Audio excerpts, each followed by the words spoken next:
Dando prosseguimento às nossas aulas de análise de variância multivariada, MANOVA, nós vamos fazer algumas últimas considerações sobre os 4 critérios do teste. Aí teremos ainda videoaulas a respeito das comparações múltiplas. Então, após testarmos a hipótese de interesse para os casos em que o número de efeitos é superior a 2 e a hipótese nula é rejeitada, devemos identificar onde se encontram as diferenças entre os diferentes níveis e para quais variáveis essas diferenças são observadas.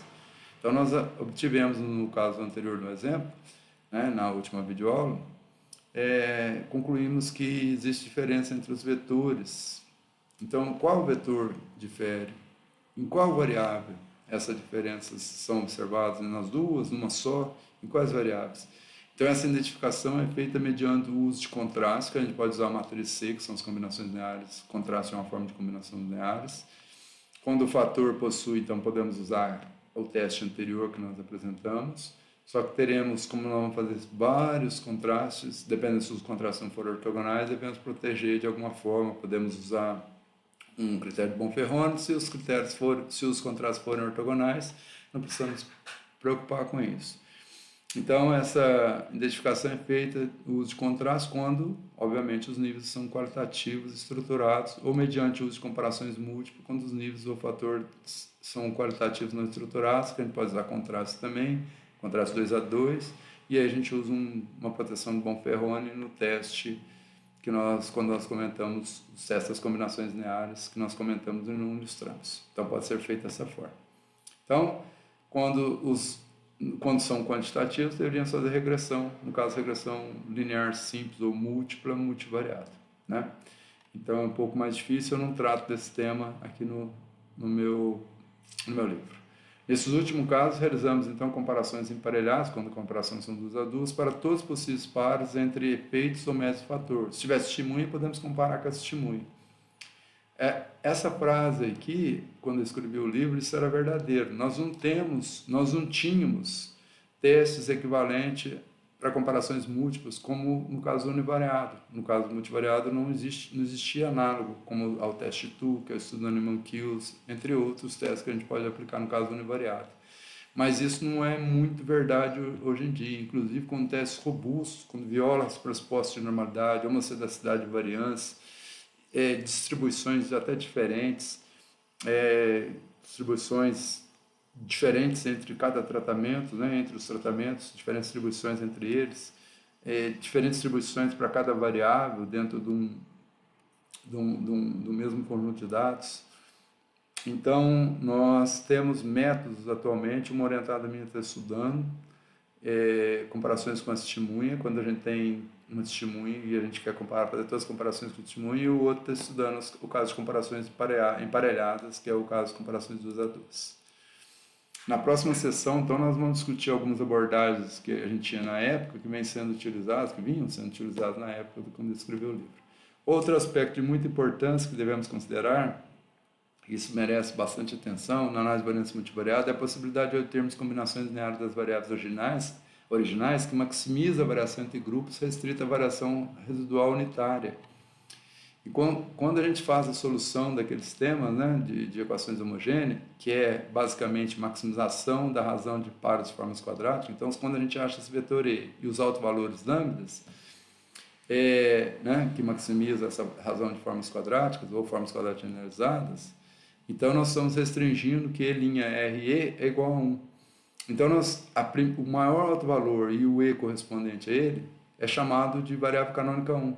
Qual que é a diferença disso aqui para a componente principal? Porque a componente principal nós maximizaria essa forma quadrática da hipótese, mas com E', ou seja, E' igual a 1.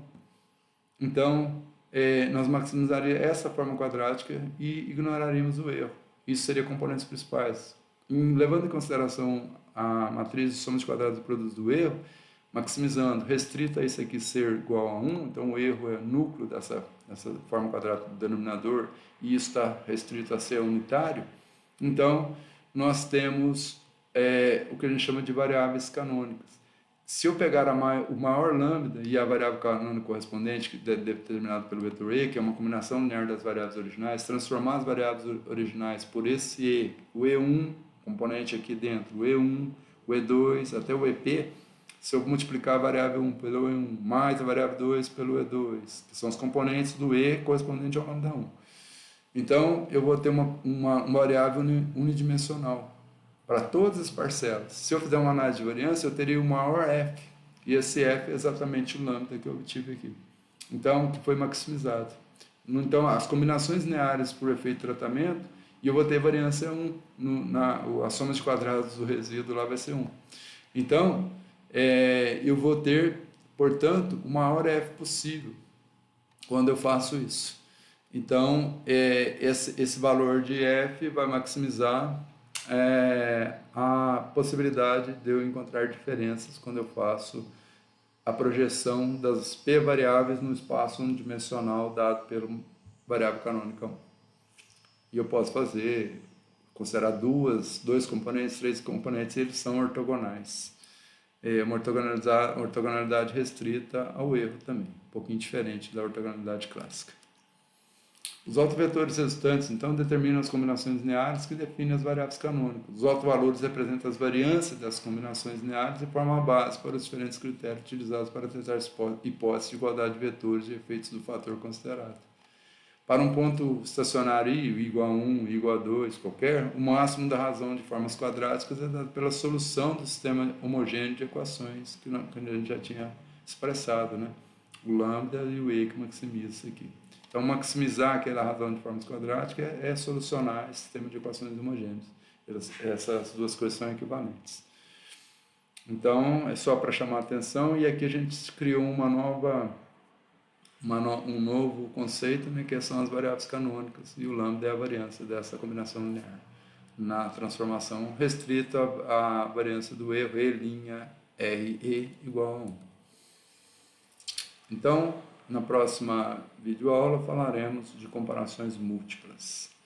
Espero que vocês tenham gostado, que tenham aprendido um pouquinho sobre análise de variância multivariada, as diferentes restrições, as diferentes reduções de modelos, as diferentes formas de testar hipóteses, os critérios multivariados, os testes de hipóteses sobre combinações lineares de funções estimáveis, que geram funções estimáveis, como obter as funções estimáveis. Então, não é qualquer C que a gente vai ser estimável. Então, que são soluções únicas, independente da inversa generalizada que você use. Muito obrigado por assistirem. Então, até a próxima videoaula sobre comparações múltiplas. Também vou falar de uma coisa que já está ficando obsoleta, que eu terei que melhorar no livro numa próxima edição, porque já temos novas metodologias muito eficientes, inclusive não supondo normalidades. Então, muito obrigado.